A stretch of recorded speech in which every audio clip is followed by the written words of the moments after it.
Hello all, this is Universal Group of Institutions, Bangalore. I'm Kushi Shetty here with the latest news. China emphasizes the importance of stable relations, calls for cooperation with India.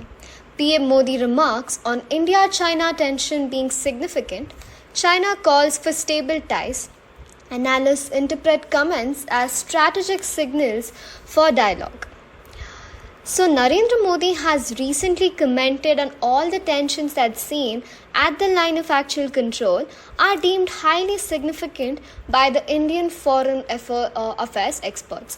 So, in an interview with Newsweek, Modi urged urgent resolution of the standoff at the line of actual control, emphasizing the need to restore peace as well as normalcy in the bilateral interactions. Boundary dividing Indian as well as Chinese controlled territories. India claims a line of actual control length as 3,488 meters.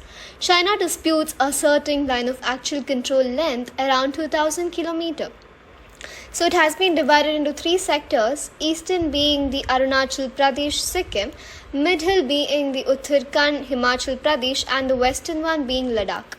China regards line of actual control as its claim line, except in the eastern sector. It claims basically all of Arunachal Pradesh as well as the southern Tibet. Well, that's all for now. Thank you. Stay tuned for more news. We have a detailed description present on our website. Kindly click on the link that's present down below. Thank you.